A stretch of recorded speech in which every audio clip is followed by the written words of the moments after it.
Aí, ó, chega esse horário, o negócio aqui, o participante vai subindo, né? Rapidinho. Boa noite, pessoal. Tudo bom com vocês? Espero que sim, né? Espero que estejam todos bem, preparados para mais uma aula, né? E para o nosso compromisso semanal, né? Toda quarta-feira a gente vai estar aqui até o final de... acho que até metade de junho, quase finalzinho de junho, vamos estar juntos aqui. Vamos lá. O que eu quero falar com vocês? Dando alguns recados já de pronto. Primeiro, gosto muito de falar do desafio nota máxima, tá? Eu sei que também o professor Francisco deve falar com vocês. Ah, eu ainda não tive acesso, mas quem já tiver acesso, fazer as atividades toda a semana, sem falta, rigorosamente, fazer o desafio nota máxima, tá bom? Ele já deve ter passado essas orientações para vocês. Vida que segue. Toda segunda-feira abre lista, todo domingo fecha, toda segunda abre, todo domingo fecha, tá? Eu não sei porque apareceu isso, mas vou cancelar aqui, porque eu bati a mão no computador.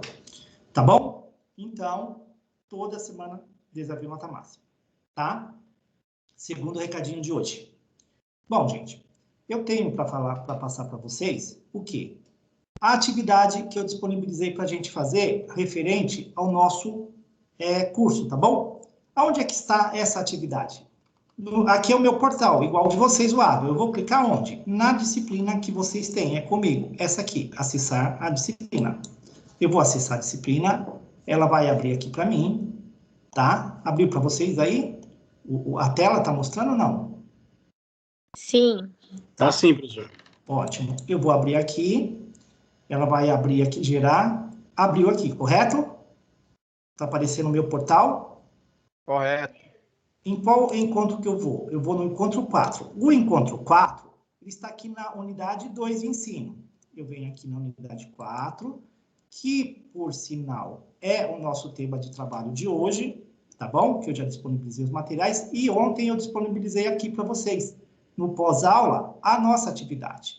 Nós vamos clicar nela, ela vai abrir aqui o link, tá bom? E você clicando aqui no link, ela abre o formulário. Você vai colocar o seu nome, o semestre seu, primeiro semestre, qual é o curso? O melhor curso, né, o direito, e aqui estão as perguntas que você vai responder aqui, tá bom? Ó, é muito fácil. Responda com base no que estudamos em aula, no pensamento de Aristóteles, no texto abaixo, né, que é esse texto. Então, você deve refletir e responder as duas questões. Procure responder no máximo em 10 linhas, tá? Então, vamos lá. Para Aristóteles, somente a justiça, dentre todas as virtudes, diz respeito a um bem alheio. O contrário de um indivíduo justo é o indivíduo egoísta, pois este reivindica direitos para si, e apenas para si, sem considerar os outros, né? Assim, há que se pensar a justiça na relação com a igualdade das pessoas, tá certo? Então, o que é para a gente responder? Então, para você, como podemos fazer parte da nossa sociedade mais justa? E aí, o direito tem algum papel nessa justiça ou nessa injustiça? É uma reflexão sobre o tema sua, para você colocar aqui. Diante do que a gente já estudou, lá no começo, nas primeiras aulas, se você pegar, é um tema, inclusive, que está dentro lá do nosso material. Se você ler lá, você vai encontrar, para te dar um fortalecimento de uma ideia. Mas se você já pensar, é justo? É injusto o papel do direito? Né?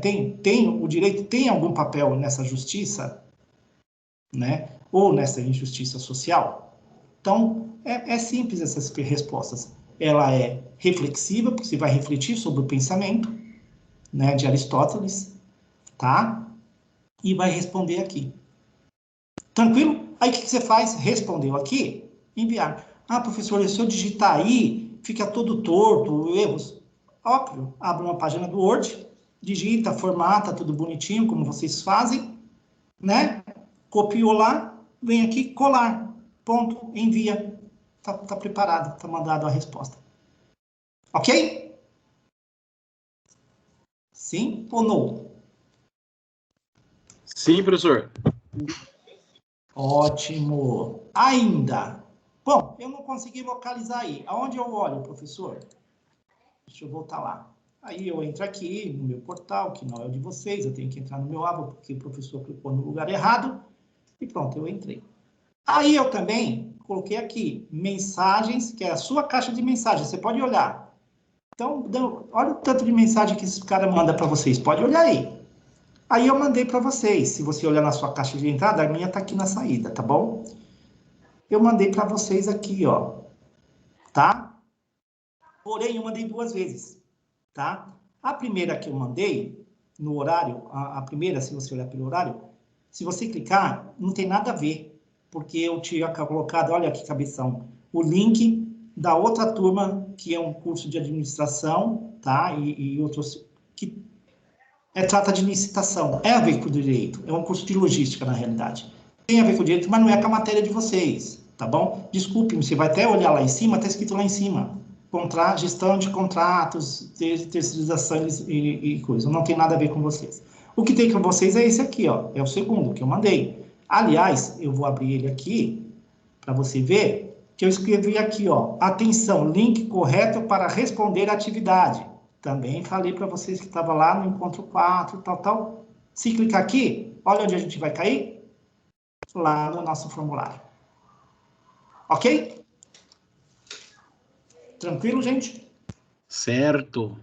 Ok. Então, perfeito. Eu vou voltar aqui. Professor, é até que dia para entregar? A realidade, o Francisco tinha pedido até hoje, mas eu deixo para vocês me mandarem até amanhã, tá bom? Ok, professor, obrigada.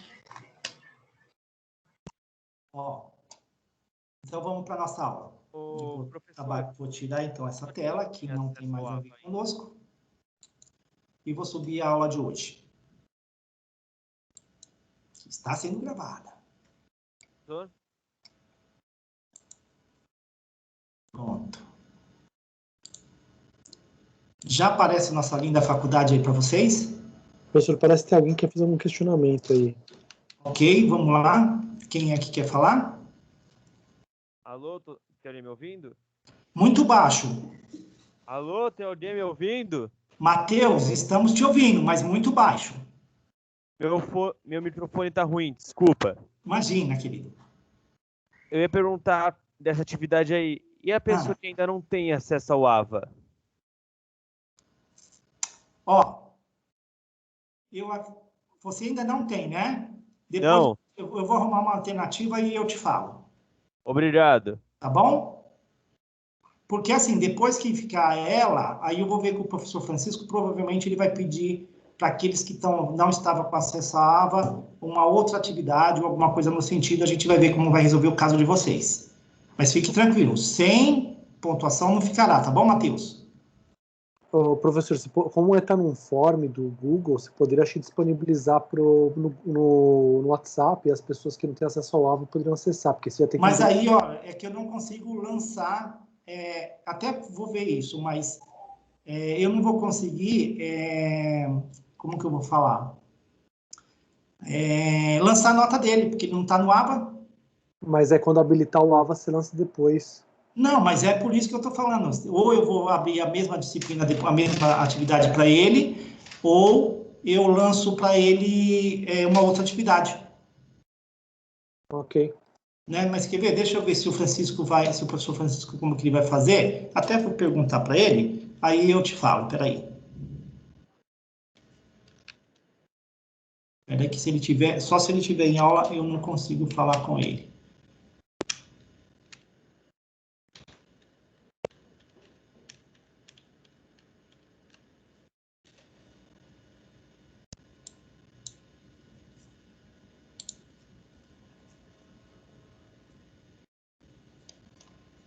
Espera só um pouquinho, tá, gente?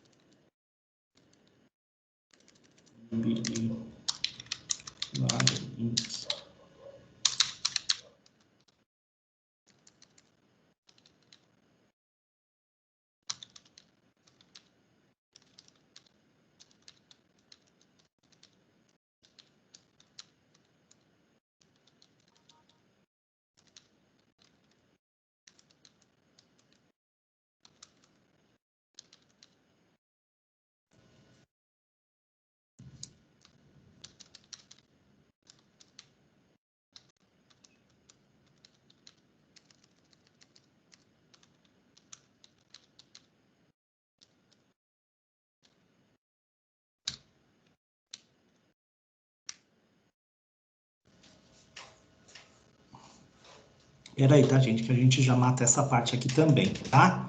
Que é legal, de repente, se ele já quiser adiantar, a gente pode até copiar o link e mandar para... Eu copiaria até o link e colocaria.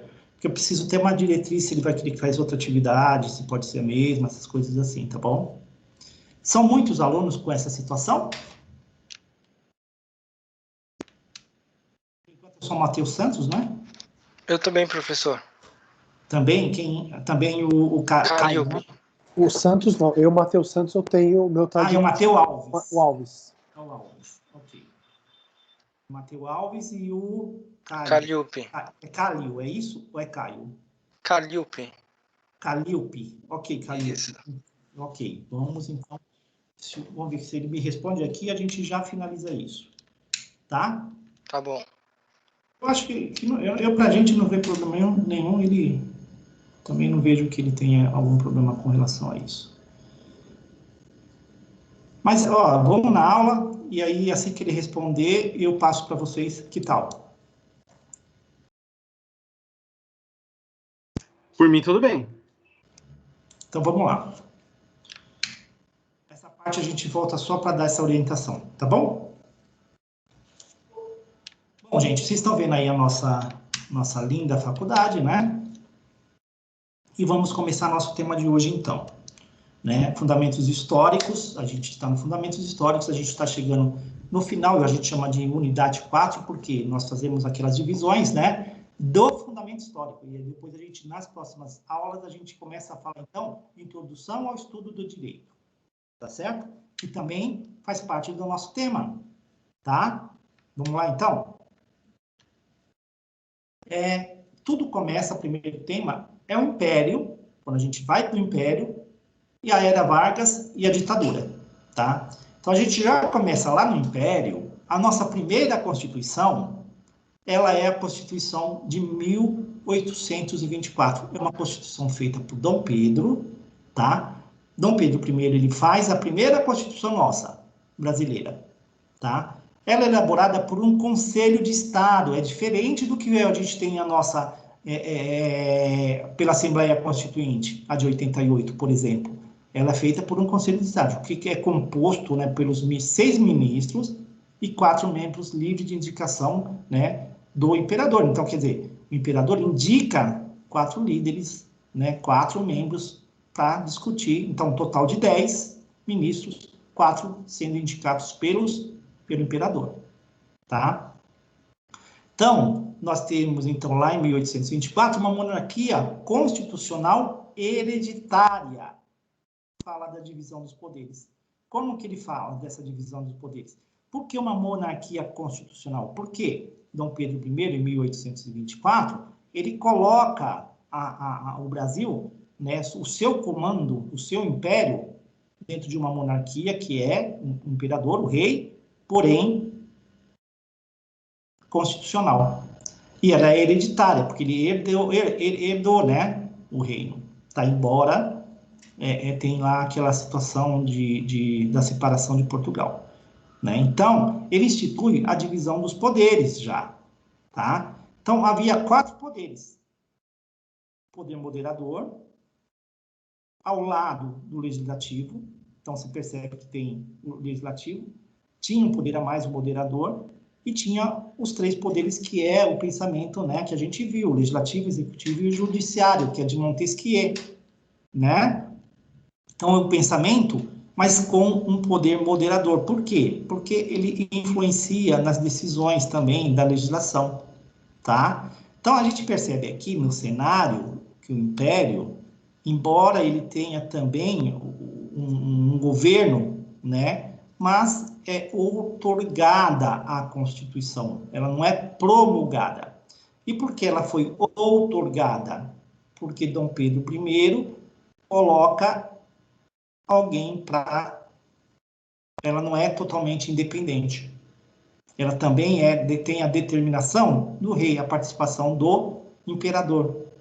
Para ela ser promulgada, ela tinha que não ter a participação do governante, né? Então, já é uma diferença, já que a gente olha para o Império, para essa primeira Constituição nossa. Ela é outorgada, né? E é sim, para uma monarquia constitucional, porque uma monarquia, então, que ela tem que se seguir o comando, o governo, né, que é Dom Pedro, ele precisa, então, reinar, governar de acordo com as normas constitucionais, porque foi criada e foi outorgada por ele, né? E claro que tem esses poderes. Inclusive, o que difere aqui para a gente é o poder moderador. Tá certo? Então, a gente passa a entender que esse poder... Eita, nós! Esse poder moderador, tá? Deixa eu ver só se o Francisco escreveu aqui para a gente não passar o time. Não, ainda não. Não respondeu. Então, o poder moderador, né, é um poder que a gente precisa entendê-lo como que é e como que como é instituído ao lado do poder legislativo. Tá certo? Vamos lá. O imperador era o chefe do poder executivo, com o auxílio de seus ministros, que referendavam e assinavam seus atos. Então, os ministros aprovavam, né, e referendavam os atos do poder executivo. O poder legislativo dependia da sanção do imperador e era exercido pela Câmara dos Deputados. Então, você percebe, não tinha total independência o poder legislativo porque ele dependia da sanção do imperador para aprovação das leis. Então, entendamos, já começamos a entender onde que se relaciona esse poder moderador, certo? As condições econômicas e sociais eram requisitos para a candidatura política. E como assim? Então, olha lá. A condição de eleitor, com previsão constitucional de valores mínimos de renda. Ixi, então significa que não era todo mundo que votava, não era todo mundo que era eleitor, não era todo mundo que poderia se candidatar a uma vida política. Já estamos enxergando que não. Que para fazer parte dessa classe, né, de candidatos e a classe de eleitores, né, e a condição do eleitor, ia depender da minha renda. Né? Então, destaca-se a ingerência do imperador sobre o legislativo. Por que ingerência? Ele atuava em algo que não era dele. Né? Ingerência é quando você não tem autonomia, mas legisla, né? Mas ingere, né? Faz a ingerência. Não é competência, mas você infiltra lá, você entra lá, você comanda lá, você interfere lá, tá certo? Então, sendo atribuída a competência constitucional para dissolver a Câmara dos Deputados, por exemplo, e convocar novas eleições. Então, olha só, se a Câmara dos Deputados fazia parte do Poder Legislativo, o imperador, que era do Poder Executivo, poderia fazer o quê? Destituir, né? Dissolver a Câmara e convocar novas eleições para eleger novos deputados para essa Câmara. Tá certo? Já entenderam, então, o mecanismo, como funcionava? Mas ainda, quem fazia parte da Câmara dos Deputados dependia muito, porque estava na previsão constitucional, né, da Constituição de 1824, o valor mínimo da renda dele. Então, para quem tivesse uma renda mínima de valor de tanto, podia ser candidato a deputado e poderia ser eleitor, eleger o deputado. Tá certo? Bom, o poder judiciário gozava de independência expressamente prevista na Constituição. Professor. Oi. Desculpa interromper, viu? Aproveitando que você já está mudando de um tópico para outro. Ah.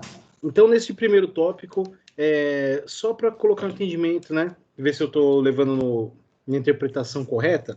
Certo, Marcos. Me parece que não havia bem uma, eu vou dar ênfase aqui, separação dos poderes. Seria mais, o legislativo, por exemplo, ele era uma delegação do poder moderador, né? O moderador que tem poder absoluto. Então, quem que era o poder moderador, então? Você entendeu direitinho. Quem que era o poder moderador? Quem? O imperador.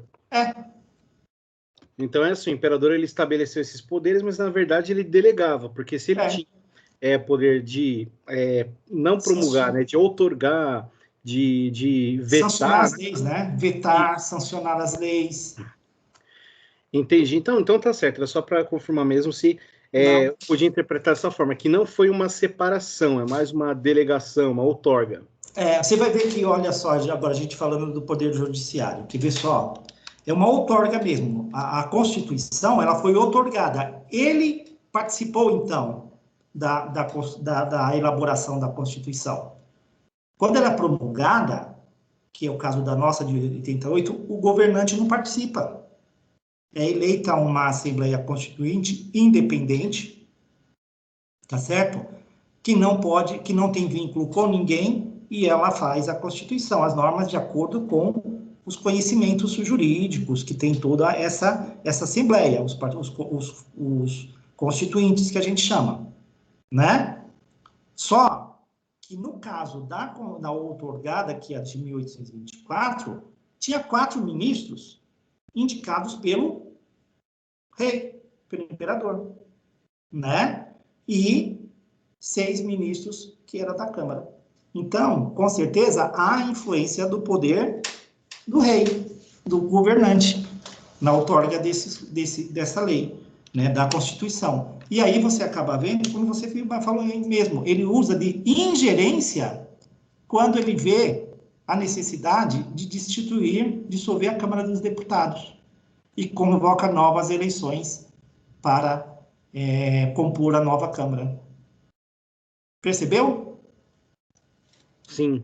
É aquilo que você falou, é um dos 3 poderes, mas não será que eles são independentes? É isso que é a sua pergunta, não é? Efetivamente, professor, era para saber se, assim, existem os poderes, mas na verdade quem manda mesmo é o imperador. Ainda é o poder, é o imperador, né? Ele comanda os 2 poderes por enquanto, certo? Tá certo. O Poder Judiciário, então, ele gozava de independência expressamente prevista na Constituição, então ele tinha uma independência, sendo composto por juízes nomeados pelo imperador.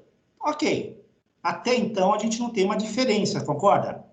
Quem nomeia o nosso ministro do STF, por exemplo, que é o Supremo, né, do Judiciário, é o governante, você concorda? Só que lá é independente, né, o Poder Judiciário. Tá certo? Então, não havia, por exemplo, garantias como a inamovibilidade. O que é assim? Ele podia ser mudado, né, movimentado em função das suas ações, né? Então, como se não havia essas garantias, poderia haver transferência de juiz entre localidades para outros lugares, pelo tempo e maneira que a lei determinar. Então, você imagina, se o juiz não estivesse, se o imperador não estivesse de acordo, o que ele fazia? Ele poderia mover, então seria a movibilidade para qualquer lugar, mandava o cara lá para o fora do Judas, né? Então havia uma interferência também do poder do imperador. Concorda? Com certeza. Então, ao imperador era garantido a inviolabilidade, sendo a sua pessoa inviolável e sagrada, não estando ele sujeito a responsabilidade alguma pelos seus atos. Diferente do governo de hoje, na outorgada, né? O governante pode sofrer o impeachment, ele não tinha. Tá? O Brasil Império foi marcado pela escravidão, tá? No qual os escravos formavam a maioria da população, porque precisava de mão de obra. Porque a ideia do Brasil, gente, não era desenvolver o país Brasil. Nós éramos colônia. A ideia era o quê? Explorar todos os recursos e todas as riquezas e mandar para Portugal, porque nós éramos colônias. Então, não há desenvolvimento, há exploração, né? Então, por isso que a ideia é de explorar. É explorar para ver o que tem de recursos, de riquezas, e levar para o Império. Tá certo? Para Portugal. Que nós éramos colônia de Portugal. Tá? Então, quando você pensa aqui que tinha muitos escravos no Brasil, é porque qual que era a extradição aqui de produtos? Era minério, era ouro, né? E começando a agricultura, né? Começando a produção de madeira, que era o pau-brasil, que era exportado, né? Era tirado e mandado para Portugal, que era madeira nobre, tá certo? Então, tinha muito escravo aqui para trabalhar, tá? E formava, então, a maior população, a maioria da população. Então, havia contradição entre o artigo 179, que ele continha preceito da Declaração dos Direitos e do Cidadão, de 1789, tá? Que a gente passou por ele, né? Com a realidade brasileira, já que os escravos não eram reconhecida a sua cidadania. O escravo não podia, era tratado, o escravo, como uma propriedade, né? Então, se era uma propriedade, era tratado como uma coisa, né? Então, não era reconhecido a sua cidadania, embora era a maioria da população. Então, ele não tinha direito de voto, né? Ele não tinha o direito de ser cidadão, porque ele era tratado como uma mercadoria. Tanto é que era de compra e venda, né? Tinha valor, né? Não tinha um valor comercial para quem comprava e para quem revendia, né? Inclusive, até aqueles escravos nascidos aqui eram vendidos internamente para outros, né? Para produção. E era até estratégico, né? Porque se formasse famílias, né? Haveria dificuldades de comandar essa massa, né? Então, eles vendiam um para o outro, separavam, né? Realmente como uma peça, né? Tá? Infelizmente, é uma vergonha que a gente tem que levar para a nossa vida, gente. Tá? E foi assim que a gente foi constituído a nossa formação. Aí, ó, vem a independência do Brasil, né? A independência, ela manteve a vigência da legislação portuguesa, como a manutenção da segurança jurídica, né? Então, a segurança jurídica é um item também que a gente ouve, é constitucional, então ela mantém com a independência do Brasil. O que é a segurança jurídica? Não voltar às decisões por já tomadas, certo? Em 1830, foi aprovado o Código Criminal, cujo estudo é imprescindível na compreensão da sociedade daquela época, não agora, né, pobre, né? Então, consagrava, por exemplo, ó, o princípio da legalidade, lei que previa o crime. Então, se estava lá na Constituição, no Código Criminal de 1830, que matar é crime, né? Já existia a previsão legal. Roubar, furtar, roubar, né? E entre todos os outros crimes que estavam elencados no Código Criminal, né? Então, ele atendia ao princípio da legalidade, que a gente trabalha até hoje com o princípio da legalidade, né? Destaca-se também lá a permissão para a pena de morte por enforcamento. Mas teve, gente, Tiradentes, lembra? Tá? Por quê? Porque estava a pena de morte constituída. Lá no Código de 1830, né? Crimes, direito criminal, tá? Penas de Gales, prisão com trabalho, prisão simples, banimento, degredo e desterro eram previstas. Eram vedadas penas cruéis, tá? Então, já era vedadas penas cruéis lá no Código de 1830 do Código Criminal. Como açoite, tortura, marcas com ferro quente, exceto aos escravos. Tá? Mas entre a população, entre os cidadãos, porque eles não eram considerados como cidadãos, né? Não era permitido penas cruéis. Pena de Gales era previsto no Código Criminal de 1830, que incluía trabalhos forçados ao condenado.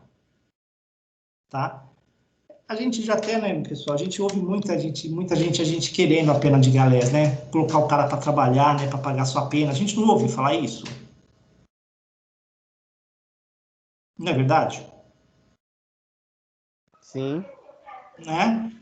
Era Percebe que era proibido lá, né? Já desde 1830. Tá? Olha lá. Quer dizer, tinha lá a pena de galés lá, que era trabalhar, incluir os trabalhos forçados. O escravo era pessoa, se for agente do crime, e coisa, se for vítima. Se o escravo cometesse o crime, ele era a pessoa do crime. Era julgado, de acordo com o crime que ele cometeu, que estava previsto no Código Criminal. Mas, se ele fosse vítima, era coisa. Né? Ou seja, respondia pelos seus atos criminosos. Caso fosse vítima, permitia que seu senhor fosse indenizado. Evitava penas cruéis. Então, se alguém matasse um escravo, ele não ia entrar com... Não respondia por um crime de homicídio. Não seria... Mas ele poderia receber daquele que matou o dono do escravo, poderia receber o quê? Uma indenização porque ele matou aquele escravo dele. Entenderam? Bom, no século XIX, começou-se as leis absolutas. Mas e se o escravo é da própria pessoa? Ele não sofria nenhuma punição? Ou punição, desculpa? Não. Nossa. Eu entendi o que você falou. Ele ia lá e machucava o escravo. Não. Mas se fosse... Se era dele, podia, né? Hã? Porque se era dele, ele poderia fazer o que fosse. Agora, se fosse de outro, tinha que sofrer uma punição. Eles pagam indenização. Ele tinha que receber um valor, né? Era uma mercadoria. Mas ele poderia até matar esse escravo, então. Mas acontecia muitos que morriam açoitados, né? Nossa, entendi. Entendeu? É cruel, né, gente? A gente No passou YouTube tem uns vídeos com esse contexto, professor. Hã? No YouTube tem uns vídeos com esse contexto. Tem sim. Tem sim. Vamos lá. No século XIX, tá? Começam, então, as leis abolicionistas, né? Abolicionistas, tá? Elas foram criadas, inspiradas no pensamento iluminista, por pressão também da Inglaterra e pressão popular, tá? Então, o que tinha nessas leis abolicionistas? Proibição do tráfico de escravos, a partir de 1930. Então, já não poderia-se mais comercializar escravos, né? Era proibido o tráfico de escravos. Não poderia haver mais. Aí entra a Lei Eusébio de Queiroz, em 1850, que permitiu a apreensão de embarcações com escravos a bordo. 20 anos depois. Então, significa que nesses 20 anos, se foi necessário a Lei de Eusébio de Queiroz, é que se continuava vindo clandestinamente escravos. Não é isso? Depois, nós tivemos a Lei do Ventre Livre, que foi em 1871, que eram que filhos de mulheres escravos já nasceriam livres. Tá? Não a mãe continuava escrava, mas os filhos dela não eram mais escravos. Tá? Então, já começava aí uma lei abolicionista. Tá? E aí tinha a lei dos sexagenários, que libertou os escravos com mais de 60 anos. Você imaginou esse cara com 60 anos trabalhando do jeito que era? Tá? Não é fácil. A gente já cansa, né? Imagine eles com 60 anos, mais de 60 anos, né? Produzindo do jeito que tinha que produzir. Olha quanto tempo. Professor, dizem que depois. Disseram muito que essa lei que começaram a ver aquele termo para inglês ver. Porque, pode até ser, é verdade. Porque os escravos não chegavam até 60 anos, né? Exatamente. Chegava. Gente, você imagina a vida que tinha, né? Gente, imagina, não parava de trabalhar, não tinha aquela que nem horário do descanso, não. Tinha o cara que ficava lá cutucando o cara para trabalhar, enquanto tinha sol, o cara estava lá trabalhando. Alimentação, né? Então, cara, quantos chegavam aos 60 anos? Você falou uma coisa bem, né? Então, você percebe. E aqueles que chegavam, recebiam a sua liberdade. Mas, vivia onde? Ele trabalhou uma vida inteira, até os 60 anos, que era a vida produtiva dele. Mas, e depois disso? Ele ia trabalhar com o quê? Não é? E aí tinha a Lei Áurea, que foi em 1888, assinada pela Princesa Isabel, que aboliu a escravidão no Brasil. Por que ela aboliu? Porque tinha uma previsão legal na Constituição que amparou ela para criar a Lei Áurea, a lei, né, que foi criada por ela, tá? Para que abolir o poder da escravidão do Brasil. Mas estava na Constituição, prevista constitucionalmente. 1888. Então, a gente está falando aqui, ó, quase 40 anos depois da primeira lei que foi proibido a chegada de escravos no Brasil. Chegada de escravos no Brasil. 58 anos depois, não é isso? 58 anos depois, né, é que foram libertados os escravos. Da proibição de entrar escravos, que continuou entrando, até onde todos os escravos estavam libertos, levou 58 anos. Muito tempo, né? Em 1889 foi então proclamada a República, né, nascida de um golpe militar que implantou-se no Brasil um regime republicano federativo, né? Então, o nome do país foi mudado por um decreto, tá, para Estados Unidos do Brasil, implantando-se ainda medidas de censura e exceções, tá? Então, você já pesa um outro regime, tá? Em 1890, foram convocadas eleições para a Assembleia Constituinte com o objetivo de legitimar a República. Olha só, uma Assembleia Constituinte. Agora, essa República, né, essa Assembleia Legislativa Constituinte, ela tem que ser independente, né, sem a interferência do governante, senão ela não é promulgada, ela é outorgada, né? Então, ela foi feita para legitimar cidadãos alfabetizados do sexo masculino e possuíam direito ao voto. Cidadãos alfabetizados, sexo masculino, né? Então, você percebe quem é que desenvolvia o poder. Não era democrático, era federativo, tá? A Constituição, então, de 1891, está oficializando o regime republicano representativo, que tinha, então, um poder executivo, um poder legislativo e um poder judiciário, né? O poder judiciário, baseado em estrutura dual, estadual e federal, sendo esta exercida pelo Supremo Tribunal Federal, que possui a competência originária e recursal. Podia ter as duas, uma competência originária para iniciar o processo e também como de recurso, que é que a gente faz o recurso do Tribunal do STF. Um outro avanço importante foi o reconhecimento da jurisprudência como fonte do direito. Então, você percebe que aqui a gente está chegando no nosso momento, né?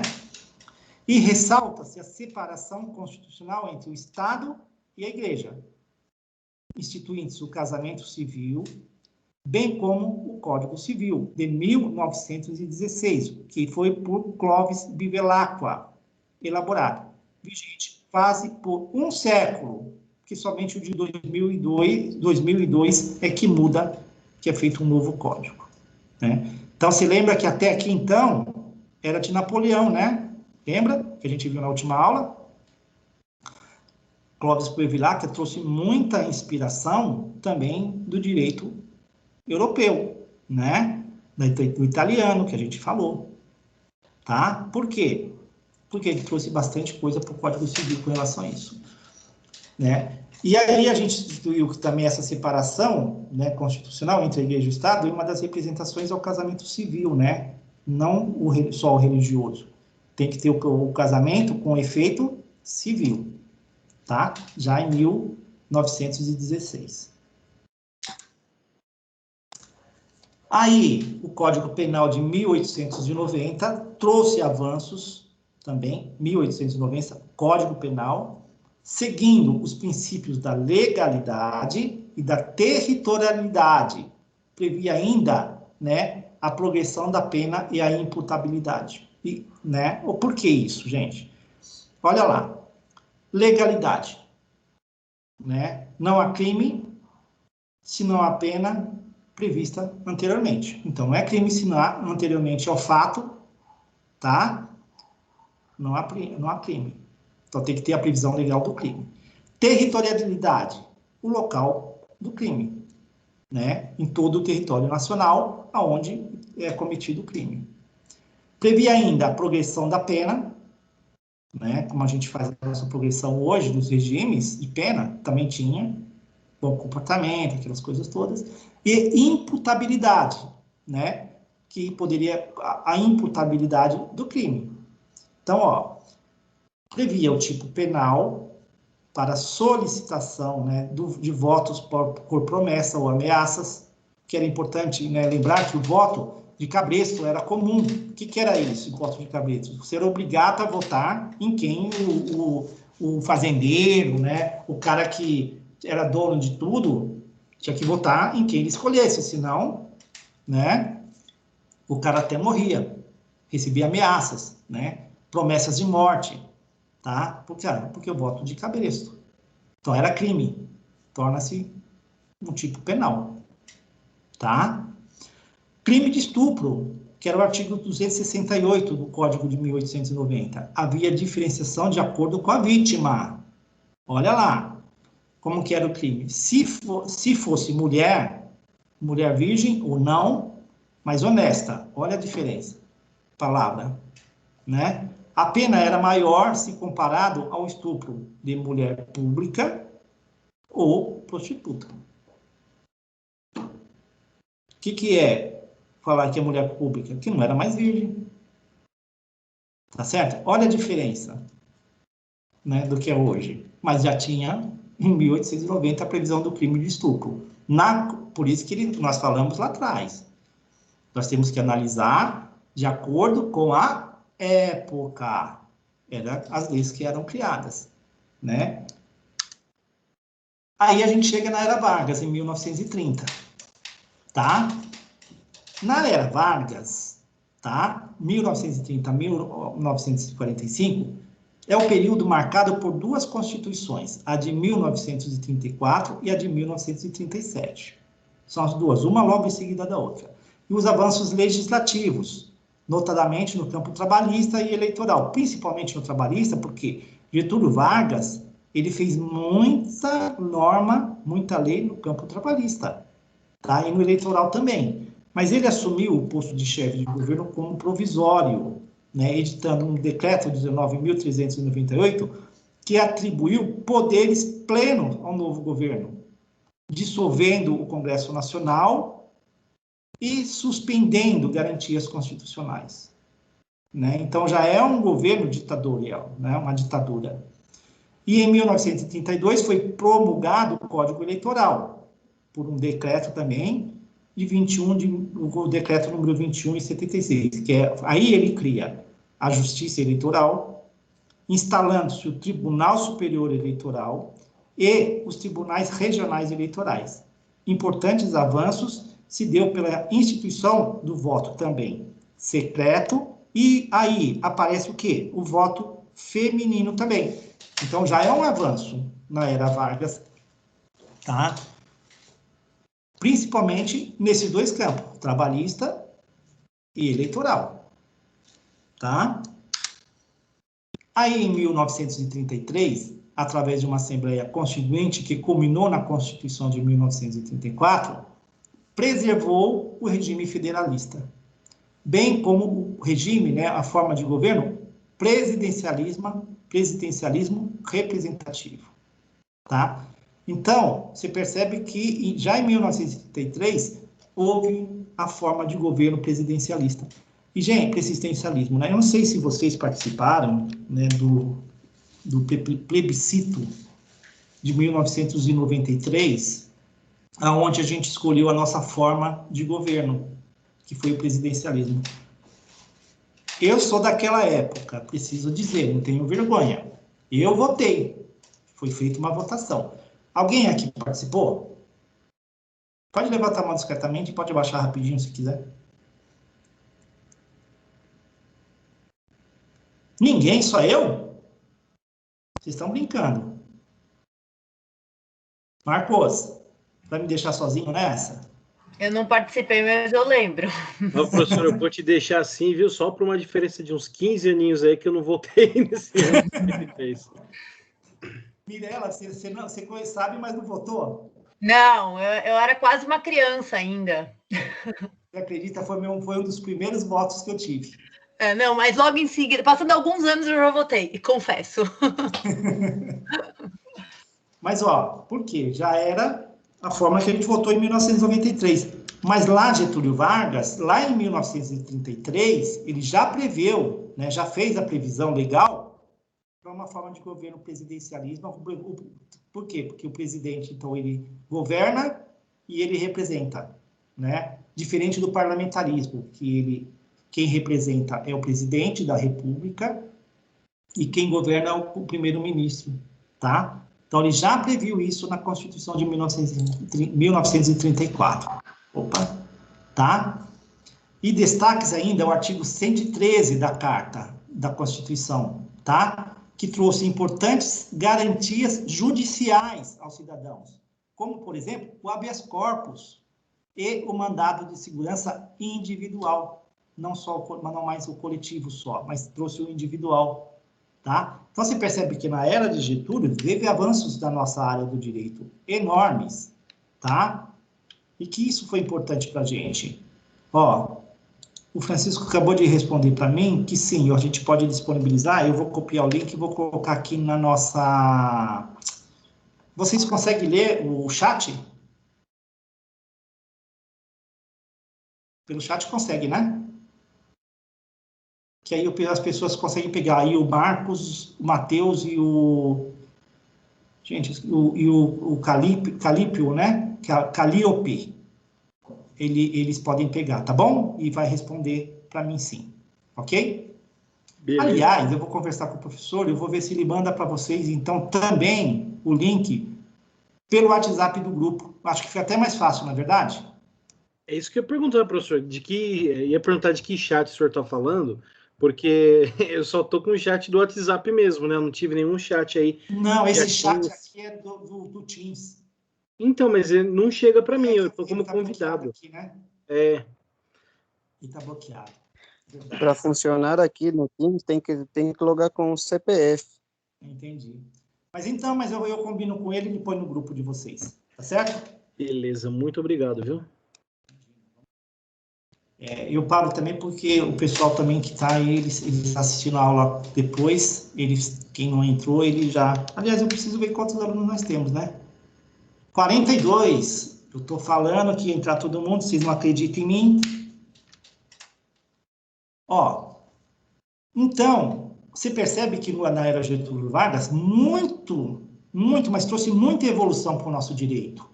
Na área trabalhista, na área eleitoral, na área penal, ó, habeas corpus, mandato de segurança, embora depois houve-se, posterior à ditadura, né, uma repressão, mas a gente percebe até então que houve bastante avanços, né? Olha que ele cria a Justiça do Trabalho, que não se tinha. Era uma exigência da população, tendo em vista que o aumento do número de trabalhadores urbanos, né? Então, a gente também houve aquele êxodo, né? Das pessoas saem do campo e vêm para a indústria, né? E vêm para os grandes centros, tá? Porque houve a Revolução Industrial e afeta a gente, né? O que é afetar? Esse afetar não é prejudicial, é afetar do bem, né? Porque impacta e a necessidade de mão de obra nas cidades, nos grandes centros. E depois, claro, traz todas as mazelas que se traz para os grandes centros, né? Para as metrópoles. Mas olha a outra invenção que ele traz, é a Justiça do Trabalho. Então, Vargas, aí, ele fechou o Congresso Nacional. O que é o Congresso Nacional? Poder Legislativo, né? Aí ele entra com interferência. Então, ele fecha o Congresso Nacional, extinguiu partidos políticos, outorgou a Constituição Federal. Então, ele não promulgou, ele outorgou. Então, tinha influência do governante. Tá? E essa Constituição era apelidada de polaca, por seu caráter autoritário, inspirada nas cartas polonesa, portuguesa e italiana. Tá certo? Até aqui a gente estava até bem, né? Não é verdade? Até aqui a gente falou, pô, cara, mas aqui ele já pesa a mão. E aí ele traz para si um governo autoritário. Porque na Constituição de 87, ele outorga com a influência dele para a Constituição, para a elaboração da Constituição. E aí ele pesa a mão, por isso que é apelidada de polaca, né? Por causa do seu caráter tão autoritário que é o que ditou o regime, né? Daquela época da ditadura. Tá certo? O período ainda é marcado pelo Código Penal de 1940. Você lembra que a gente estava no Código de 1930. 10 anos depois, então, sai o Código de 1940 e o Código de Processo Penal de 1941. Tá? A Era Vargas formulou-se também a consolidação das leis trabalhistas, que é a nossa CLT, que ainda é a de 1943, não tem outra, é aquela que está lá. Pode olhar a nossa CLT, de que ano que ela é? Claro que ela tem as alterações das normas, né? São votadas jurisprudências, normas, né? Como houve a reforma das leis trabalhistas agora em 2017, mas a consolidação das leis é de 1943, tá certo? Então, ela reuniu as legislações trabalhistas vigentes e atendeu à necessidade constitucional. Ela vincula as duas, né? Sob a vigência da Constituição de 1946 e com o fim da ditadura de Vargas, o movimento sindical intensificou-se às greves, gerando as respostas violentas do governo federal. Aí, aqui, o governo federal começa a ver aquelas perseguições, né? Aquelas... que a gente via, né? A gente ouve, via não, a gente acompanha nas histórias, né? Nos filmes, nos vídeos que a gente atende, que conta a história, tá? De um governo bem autoritário, tá? Getúlio Vargas, então, ele retoma ao poder novamente em 1951, desta vez por voto popular, tá? E nesta época, o país ficou marcado pelo seu progresso da industrialização e o fortalecimento do setor urbano. Percebe que aí, Getúlio Vargas também traz e entra numa seara, né, da economia, tá? Então, ele também fortalece a economia, tá? E ele é aquele tal do queridismo, né? Que era o Getúlio Vargas, ele tem uma história que é o queridismo, né? Que o povo gostava dele, realmente. Então, duas intervenções militares aconteceram no governo dele. A primeira durante as eleições de Juscelino Kubitschek e a segunda em 1964. Por quê? Era uma ditadura, o regime ditadura, tá? Então, a mentalidade dos militares era marcada pela ideia do inimigo interno, ameaçando a nação, o que aliado aos conflitos sociais decorrentes da grave crise econômica que se sustentava em 1964 para frente, deu origem ao referido golpe de 1964, tá? O qual destitui o poder, né, e o governo militar assume, tá, interinamente. A Constituição de 1946 foi mantida, tá? Então, percebe, ele volta, ele mantém a de 1946, acrescidas, então, as modificações do ato institucional número 1, tá? Suspendendo-se as garantias constitucionais e permitindo o decreto do estado de sítio pelo presidente. Então, você percebe que o AI1, ele dá poderes mais ao presidente, tá? Então, ver os atos institucionais do regime militar, o LDI, página 176 e coisa. Isso era o que eu peguei do manual que eu coloquei como orientação. Porque a gente vai entender que lá você tinha os... E eu deixei no material de vocês aí, se você pegar na parte escrita, eu deixei os AIs, o AI5, o AI1, o AI5, o AI13. Então, tem uns 4 ou 5 AIs que ele referencia o que era cada um, que eu acho que eram os mais importantes para vocês, tá? Então, essa menção aqui é da onde eu peguei do meu estudo, né, para deixar para vocês aí o material, tá? Ok? Bom, aí a gente passa, então, de um processo de redemocratização, porque aí a gente entende, se você pegar a história aqui, ó, depois de 1964, a gente tem o período da ditadura militar, com os generais como presidentes, né? E a gente passou por vários, até 1988, né? Em 1974, eu acho que houve a primeira tentativa das diretas já, não, em 82, se não me engano, ou 78, alguma coisa assim, 76, houve aquelas greves depois dos metalúrgicos, em 77, 78, 79. Aí, os anos 80 é onde entra os anos para as eleições diretas. Em 1984, Tancredo Neves, aliás, 1984, há aí, então, uma forte, e tem aí filme para isso, né?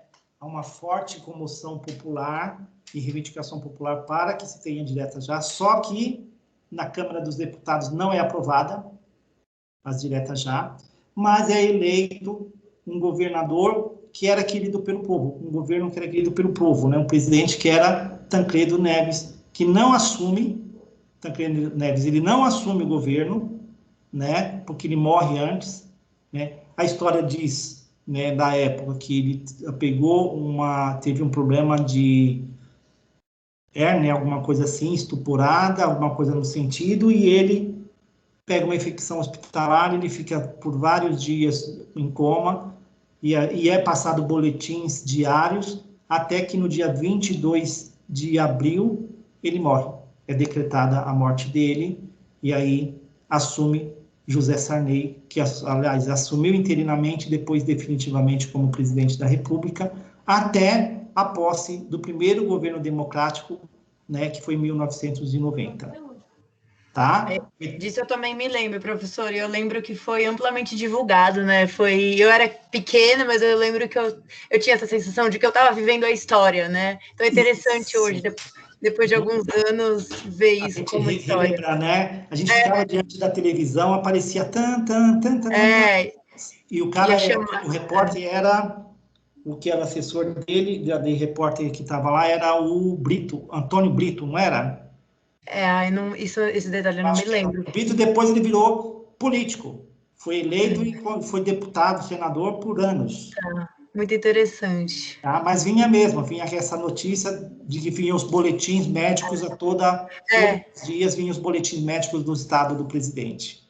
Foi muito... Ele era muito querido. Ele não foi eleito pelo voto popular, né? Não foi eleito pelo voto direto, mas ele foi eleito, né, pelos militares, né, pelo Congresso, né, pela forma que era feita as eleições. Não era direta as eleições, né? Mas foi escolhido aquele que o povo queria, tá?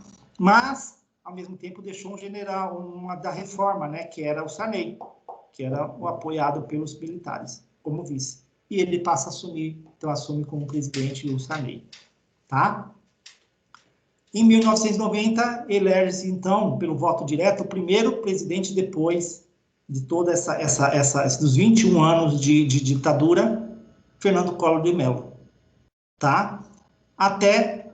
Por quê? Porque a nossa Constituição, ela foi, em 1986, foi solicitada, a gente vai ver aqui no nosso slide, que eu também coloquei isso, tá? A gente faz, então, o nosso Assembleia Constituinte, independente. Aí a nossa Constituição de 88, ela é outorgada, tá? E passa, então, a ser colocada, então, pelo presidente, pelo nosso voto direto, secreto e universal. tá? Porque é previsto na nossa E Constituição. deixou todo mundo pobre na época. E o quê? Que deixou todo mundo sem dinheiro na época. Ah, confisco da poupança, né? Você não vai lembrar, né, Mirella? Mas eu lembro que pegaram o meu, tá? Não, mas eu lembro das consequências. Paulo, você também pegaram o seu? O meu não, porque por incrível que pareça, eu tive essa informação 2 dias antes que ia fazer isso. É sério? Você foi privilegiado? Que sorte! Me lembro como se fosse hoje. Eu estava na casa de uma pessoa cuja qual o pai já tinha sido ministro, e a gente passando pela sala, ele falou para esse meu amigo: Rubens, amanhã você tira todo o dinheiro da sua poupança. Só falou isso, mais nada. Aí aconteceu isso aí. Aí eu juntei um fato ao outro, né? Então, eu na época era assim, eu trabalhava em banco, saí do banco e fui trabalhar numa empresa de bebidas, né? E aí eu tinha fundo de garantia, tudo, e fui lá e eu tinha um carro, uma Brasília amarela, tá? O que eu fiz? O dinheiro era assim, ele era vultuoso, né? Você tinha um dinheiro hoje aplicado, no dia seguinte ele valia, 20% a mais, vamos pensar nisso, 10% a mais, olha a loucura que era. Era overnight, né, professor? Overnight, isso, era overnight. Oi, Marcos, agora sim tá me ajudando, tá comigo.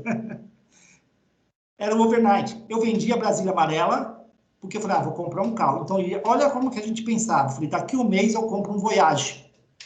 Que o Voyage era sensação, né? E eu ia comprar um Voyage com 3, 4 anos de uso, para você ter ideia. Aí eu vendi, apliquei aonde, Marcos?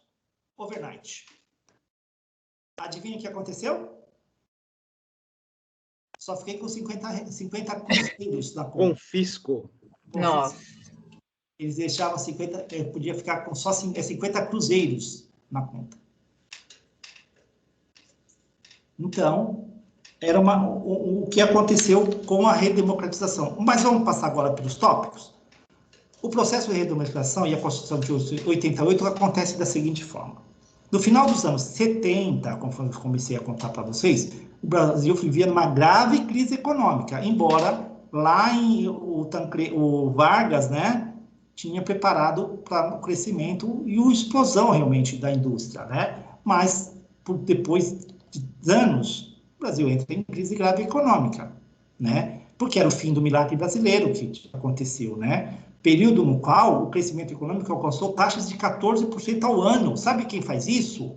A China fazia isso. Eu não sei se a China chegou a 14%. Acho que ela chegou a 11% de crescimento ao ano. A China.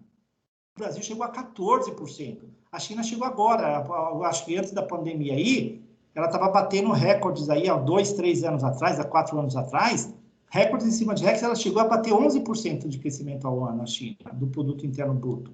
O Brasil chegou a 14% dessa taxa de crescimento. Olha o tanto que foi o milagre brasileiro, tá? Aí os chamados choques do petróleo foram, em parte, responsáveis pela retração econômica e pelo aumento do preço desse recurso no mercado internacional.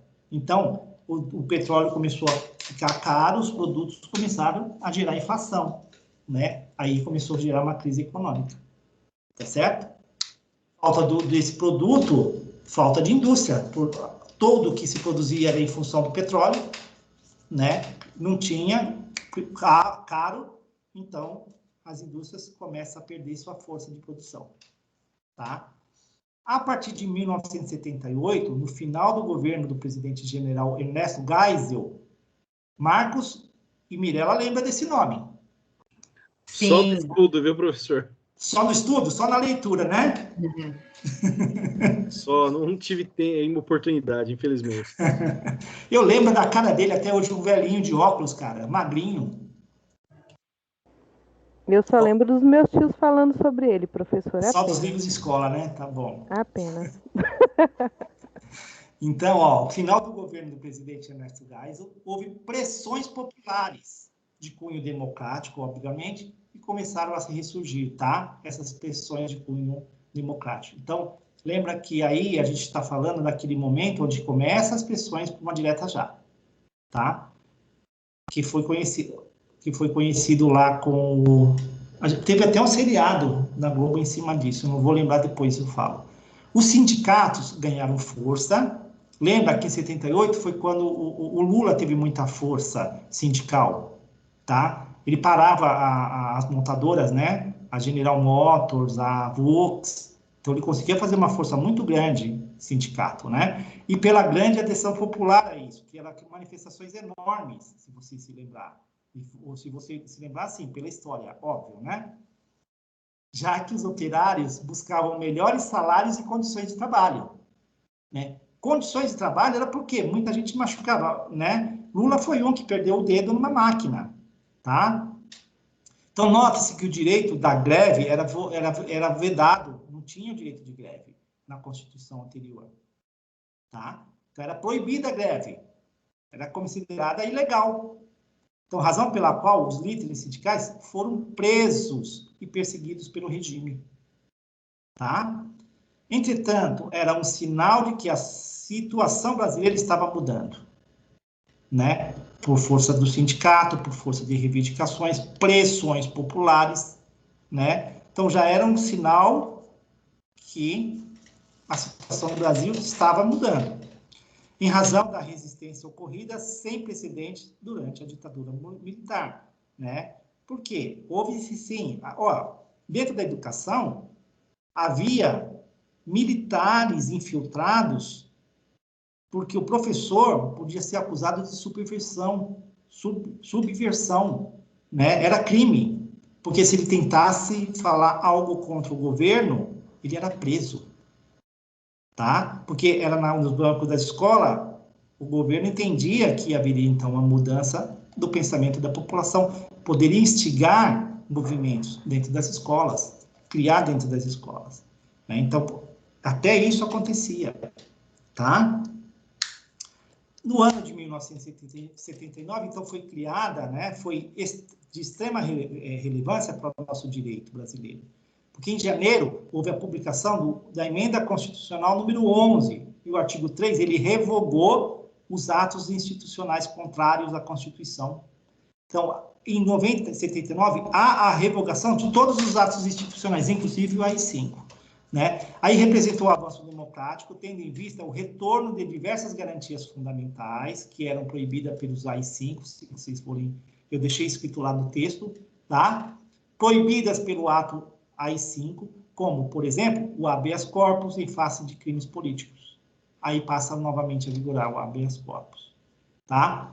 Foram ressalvados os direitos dos atos praticados com base neles, os quais estão excluídos da apreciação judicial, por isso que ninguém foi julgado, que proibia a revisão judicial de atos ditatoriais praticados pelos militares, mantendo-se a forte intervenção no poder judiciário, vedando a sua autonomia.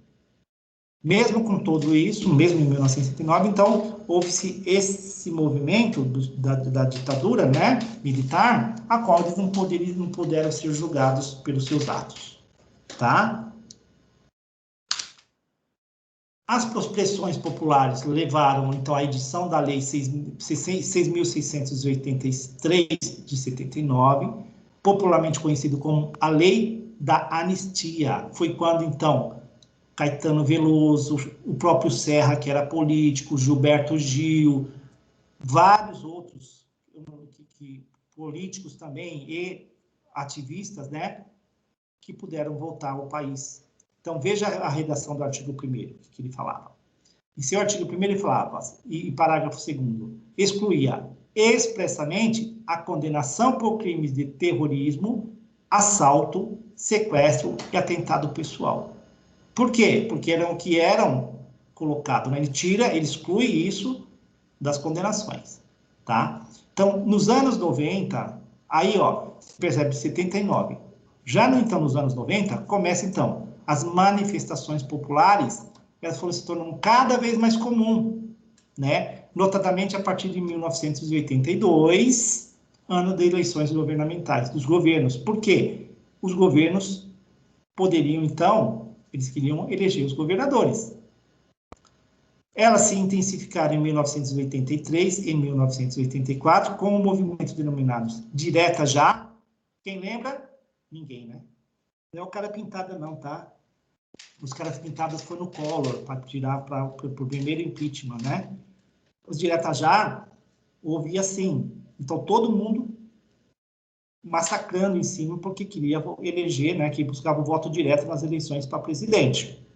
Só que no auge, que foi em abril de 1984, em razão da proposta da emenda constitucional número 5 de 1983, de autoria do deputado Dante de Oliveira, já ouviram falar? Pela qual buscava-se as eleições, né, as alterações nos artigos 74 e 148 da Constituição de 67, né, a emenda constitucional 1 de 69. Então, para restabelecer a democracia no Brasil pelo voto direto para presidente da República, né? Mas, segundo pesquisa do IBOPE, quase 85% da população era favorável a essa medida. Mas, entretanto, por enquanto, tal esperança frustrou-se com a rejeição nas câmaras dos deputados. Não foi aprovada essa proposta, né? De 1983, né? Para direta já desse movimento. Então, frustrou, não houve a eleição, tá? É aquilo que eu estava contando para vocês. Então, Tancredo Neves, que era governador de Minas Gerais, foi o candidato das forças democráticas, né? Tendo sido apoiado pelo povo no projeto da construção da nova república. Então, o povo abraçou Tancredo Neves. Mas com a elaboração de uma nova Constituição, através da Assembleia Constituinte Nacional, a ser convocada. Tancredo Neves faleceu antes de assumir o cargo, em razão pela qual José Sarney, vice-presidente, de caráter conservador, tornou-se presidente da República. Então, este cumpriu etapas prometidas por Tancredo Neves e convocou os membros do Congresso Nacional, da Câmara dos Deputados e do Senado, a se reunirem em assembleias constituintes. Ele convoca, né? Isto foi fruto da emenda constitucional número 26, de 27 de 11 de 1985, e segundo o texto aprovado na nova Constituição, deveria ser aprovada em 2 turnos pela maioria dos membros. Então, ele já coloca, então, uma Constituição mais democrática, né? Então, Sarney, ele faz essa Assembleia, ele convoca a Assembleia Constituinte para a elaboração, então, de uma nova Constituição para o Brasil, tá? É onde nasce, então, a Constituição Cidadã de 1988, possui texto bastante extenso e detalhado, trazendo em seus artigos e incisos diversos elementos que poderiam constar de legislação infraconstitucionais. Mas acontece o quê? Consta na Constituição, tá? Então, destaca-se nessa Carta Magna de 88, ela é dividida em 3 partes. Um preâmbulo, um corpo e umas disposições transitórias, que é a ADCT. A gente vai entender o que é isso nos próximos capítulos e durante todo o decorrer do curso de vocês, tá? Destaca-se, então, também na Constituição Cidadã, Constituição nossa, o artigo 5º, que traz nesse artigo 5º diversas garantias e direitos individuais, como a liberdade de expressão, o direito à propriedade, a sua privacidade, a sua inviolabilidade de seu domicílio e de sua correspondência. São direitos fundamentais do artigo 5º. Traz também os remédios constitucionais, né, que são o habeas corpus, o mandato de segurança, também possui previsão expressa na Constituição. E ainda as garantias sociais e trabalhistas, também consagradas como a irredutibilidade do salário, o salário família, a jornada do trabalho de 44 horas semanais, o direito de greve, também constituído dentro das garantias. É o nosso artigo 6º da Constituição, nossos direitos sociais. E dá também a licença maternidade, a férias, o fundo de garantia, o tempo de serviço. Ele traz algumas garantias sociais para o trabalhador também, expressa na Constituição Federal, tá? Então, destacando-se os seguintes avanços na Constituição da República Federativa Brasileira, né, do Brasil, de 88. Fortalecimento do Ministério Público, consolidação do controle de constitucionalidade, tá? com criação de novas ações, ação direta de constitucionalidade, tá? E ações diretas de inconstitucionalidade, aperfeiçoamento do sistema tributário nacional e suas garantias ao contribuinte, detalhamento de normas acerca da administração pública, o artigo 37 é um deles, que detalha como que a administração pública deve, né, ser gerida, né, inclusive os princípios fundamentais a ela, tá? A criação das normas gerais a respeito da proteção de minorias e do meio ambiente, fortalecimento da separação dos poderes, ampliando-se o sistema de freios e contrapesos, nos quais um poder realiza fiscalizando o outro. Então, o que é o sistema de freios e contrapesos? É a autonomia de cada poder. O legislativo tem suas funções atípicas e exerce funções atípicas, né? Do executivo, por exemplo, o legislativo, é ele quem coordena administrativamente a pasta do governo, da pasta dele, né? Os custos dele. Enquanto que o que ele produz de normas, o executivo é quem vai realizar, de acordo com o que ele fez. Porém, o judiciário vai organizar e fiscalizar se essas normas editadas pelo Poder Legislativo são constitucionais, não afronta a Constituição, normas constitucionais, e vai julgar também os atos do Poder Executivo e também no Poder Legislativo. A autonomia, então, ela é harmônica. Os três poderes são independentes e regem-se harmonicamente, um fiscalizando o outro, que é o sistema de freios e contrapesos. Então, um controla e fiscaliza o outro poder. Tá certo? Tudo bem até aí, gente? Tranquilo? Tudo certo. Vamos lá, então. Agora a gente passa para falar do outro tema, que é a codificação, né, após a Constituição de 1988, tá? Por exemplo, a gente já começa com o artigo, né, com a Lei 8.078 de 1990, que é o CDC, Código de Defesa do Consumidor, né? Após a Constituição, e ela já previa a elaboração de um Código do Consumidor. Então, foi feita a lei que dava os códigos, né? O CDC.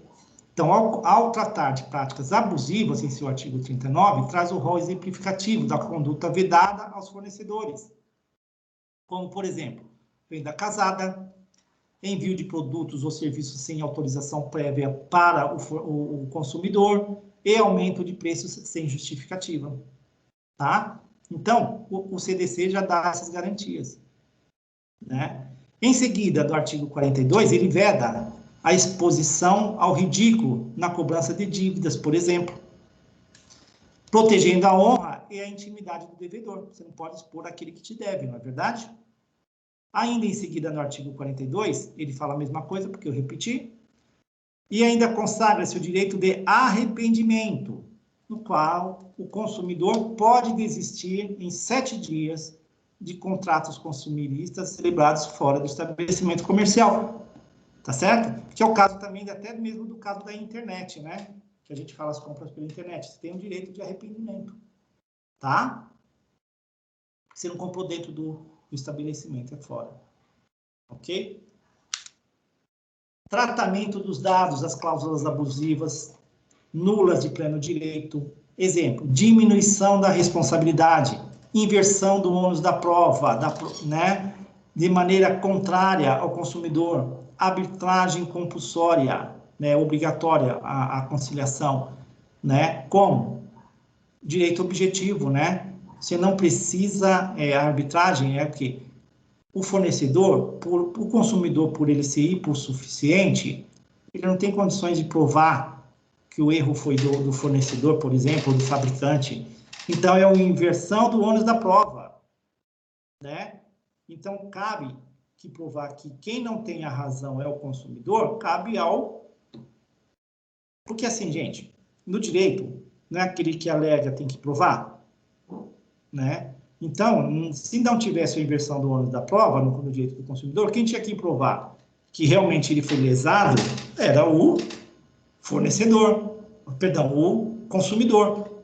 Mas, diante da inversão do ônus da prova, quem tem que provar que não tem a razão, que o consumidor não tem a razão, é o próprio fornecedor. Então, é o réu, não é o autor, tá? Então, ó, aos contratos de adesão, que devem ser redigidos de maneira clara, inteligível, e utilizando fontes de tamanho adequado para leitura e compreensão. Lembra das letras minúsculas, pequenininhas? É proibido. O Código do Consumidor proíbe aquilo. Se tiver, não tem valor legal. Então, do contrato tem que ter as letras claras, tamanho normal e bem redigido, bem explicado no contrato, as cláusulas dele, tá? A nulidade contratual deverá ser reconhecida pelo Poder Judiciário, com base no artigo 51 do CDC, afastando-se sua aplicabilidade. E ainda, é necessário destacar que o banco e instituições financeiras não estão sujeitos às regras do CDC em suas operações financeiras e creditícias, segundo o entendimento do STF. Então, não é relação de consumo pelo CDC aquilo que a gente faz com as instituições financeiras, tá? Tem a lei do inquilinato, que também está previsto na Constituição de 88, que é codificado, uma lei para os contratos de locação, né? Um dos mais utilizados nas relações privadas, por exemplo, né? Tal inovação foi de grande relevância, notadamente nos contratos residenciais, né? Sem o direito à moradia prevista, expressa no rol dos direitos sociais do artigo 6, né? Agora, olha que interessante, né? Os contratos de locação não é só para residência. Você tem contrato de locação hoje para tudo, né? Você loca carro, você loca objeto, né? Você loca um monte de coisa, né? Você loca computador, você loca impressora, você loca celular, se você quiser, tá? Então, esses contratos da lei do inquilinato, o contrato de locação, ele também se estendeu bastante ultimamente, mas ele foi previsto para o inquilinato, tá? Então, a gente tem as espécies de contratos residenciais, inquilinato, e não residenciais, que é por temporada, tá? Que também é regido. Para você passar na casa de praia, você vai fazer um contrato de locação por tempo, né? Por temporada, não residencial, tá? Ou até quando você fala não residencial, você está falando do comércio, locação de loja também, tá? Cada um com suas disposições específicas. Mudanças ocorridas em 2009 facilitaram o despejo, né, por falta de pagamento, privilegiando os credores ao dispor sobre despejo por falta de pagamento, encontraram sem garantia e possibilidade de haver apenas uma purgação da mora em juízo, né, no prazo de 24 meses. Tá? E ainda, direitos do inquilino como direito de preferência na aquisição do imóvel em caso de venda. Olha o que é esse direito. Não sei se todos têm conhecimento, mas o direito do inquilino, o direito de preferência é assim. Você tem uma mora de aluguel aí na sua casa, por exemplo. Ou você trabalha, você tem uma loja onde você compra o aluguel. O proprietário quer vender. Ele tem que te oferecer antes, se você quer comprar o imóvel, antes de colocar a venda. Tá certo? Ele não pode vender sem te consultar, porque você pode querer ficar com o imóvel. Então, é o direito de preferência do inquilino para aquisição do imóvel. Tá? Ainda, outra coisa, direito de indenização por benfeitorias necessárias, independentemente da autorização, e úteis autorizadas. Ele pode pedir para fazer aquela melhoria no imóvel e pedir abatimento no aluguel, por exemplo. Tá? E outra, impossibilidade de se exigir mais de uma garantia. É proibido. Você não pode pedir fiança, né? Fiador, que é a fiança, calção. Não pode. Então, é vedado do locador reaver o imóvel durante a vigência também do contrato por prazo determinado, né? Tem uma regra, se você vai pegar o imóvel no final do prazo do contrato determinado, você tem um período que você tem que dar a informação para ele que não vai renovar o contrato. Tá? Então, é vedado ao locador reaver o imóvel durante a vigência do contrato. Tá? Mas se para acontecer, no final ele tem que avisar ainda com antecedência que não vai ser renovado o contrato, que ele vai querer o imóvel no final do prazo. Tá certo? Outra, lei de responsabilidade fiscal, também é outra codificação após a Constituição de 88. Ele impôs controle sobre gastos públicos, promovendo a transparência e a limitação dos gastos aos valores arrecadados. É o que mais se discute, né? Porque tem aquela tal da responsabilidade fiscal, né? O tal da ficha suja que começa a ter agora, né? Por quê? Ele põe metas envolvendo receitas e despesas, incluindo despesas do capital, devendo ser elaboradas, valorizando o planejamento, a gestão financeira, com o intuito de estabilizar a economia, atrair novos investimentos e consolidar o plano real. A gente está falando do plano real porque em 1994, Fernando Henrique Cardoso, né? Não, em 1992, Fernando Henrique Cardoso, ele lança o plano real, né? 92, 93. É isso, porque ele se reelegeu em 98 até 2002 entra Lula, é isso aí. Tá? Então, em 92, ele faz o plano real. Então, olha que a lei de responsabilidade fiscal já prepara para tratar de investimentos e consolidar o plano real. Então, deve ser elaborada a chamada lei de orçamento anual, determinando o orçamento, estimulando receitas e fixando despesas. Por quê? Anualmente, é encaminhado no mês de outubro para as câmaras, no caso vereadores, câmaras de deputados, assembleias legislativas, a lei de orçamento, que vai ser aprovada. Então, a Câmara aprova e aqueles gastos serão feitos no ano seguinte pelos governantes. Tá? E tem também a possibilidade de renúncia de receitas, só que é vedada, em regra, salvo a comprovação de que não haverá impacto orçamentário ou havendo medidas compensatórias. E há também a lei de responsabilidade fiscal, né? Traz a sua limitação às despesas total com pessoal para cada ente federado, bem como a sua distribuição entre os poderes. Então, essa lei, ela limita as despesas total com pessoas, né? Então, precisa ter também aquela situação de regularidade, né? Você não pode gastar além do que está previsto nos seus orçamentos. Então, limita-se as despesas pessoais, tá? Professor. Oi. É o Jaime que está falando. Com relação a esse último item aqui da lei da responsabilidade fiscal, atualmente a receita das 3 esferas do Brasil, elas estão praticamente todas comprometidas com gasto com pessoal. Então, assim, como que isso pode atuar de maneira efetiva? Porque não é o que está acontecendo na medida da história, né?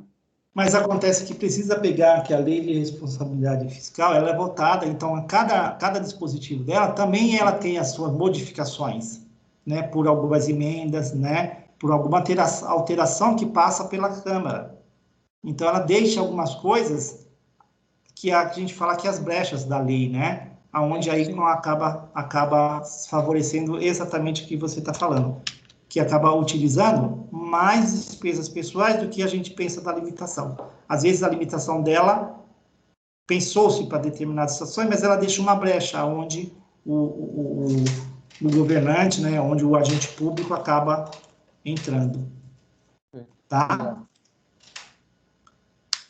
Bom, aí a gente entra no Código Civil, que ele chega em 2002, né, que a propriedade, né, é o direito à propriedade, consagra o princípio da função social dessa propriedade, presente no texto constitucional de 88, da qual extrai que seu uso deve, né, que o uso da propriedade, né, deve atender aos interesses da coletividade e não apenas do proprietário, né? Por isso que ela tem que, muitas vezes, o direito à sua propriedade também ele pode perder o seu direito, né? Por exemplo, você tem uma casa onde vai passar um metrô. Você pensa no interesse coletivo, né? Não no seu direito de propriedade. tá? De proprietário. Né? Então, já está em essa... Qual que é a função social da propriedade? Moradia, não é?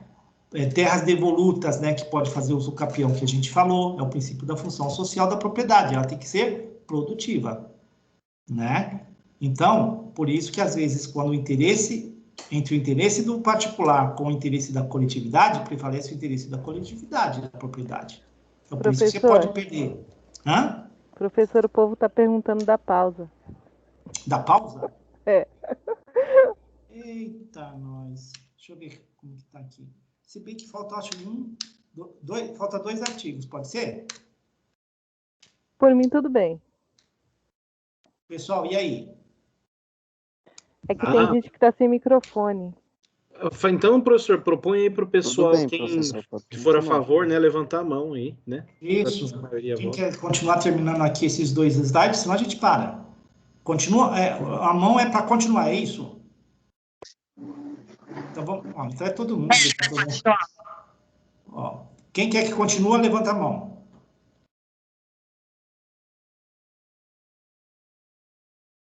Eita, foi todo mundo.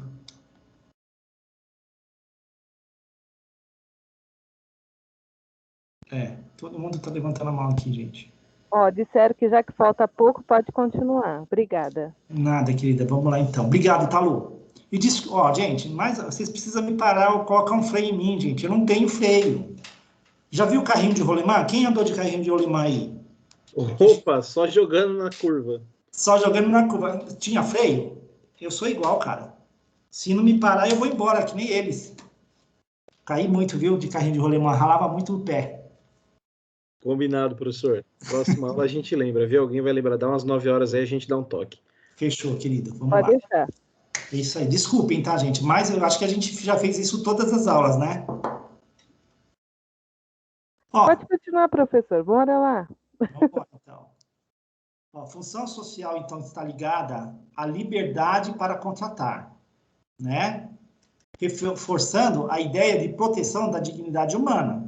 Está previsto na nossa Constituição, a dignidade da pessoa humana, tá? O princípio da boa-fé objetiva dos contratos, né? No direito civil, impondo o dever de probidade, lealdade, ética nos negócios jurídicos em geral. No direito de família e sucessões, destacando-se a igualdade entre o cônjuge e os filhos, pelo patrimônio, né? Tendo o poder pátrio, dando lugar ao poder de família, não somente o poder do pai, né? A legislação comercialista que consolidou a chamada teoria da empresa, não mais a teoria do comércio. A gente, quando em direito empresarial, vocês vão estudar a teoria da empresa e a teoria do comércio, né? Mas a partir de 2002 passa-se, então, proteger mais a empresa do que o comércio, tá? Ao positivar o conceito de empresário, no artigo 968, afastando a antiga teoria dos atos de comércio. Então, passa a ter atos de empresa, não atos de comércio mais. Tá certo? Por que, gente, atos de comércio? Quando a gente tinha os atos de comércio, pensava muito na relação de compra e venda. Mas você tem muito prestação de serviços, né? Empresas que fazem prestações de serviço, e não comércio de compra e venda. Então, houve a necessidade, então, da teoria da empresa, esculpida, então, no Código Civil de 2002. Tá certo?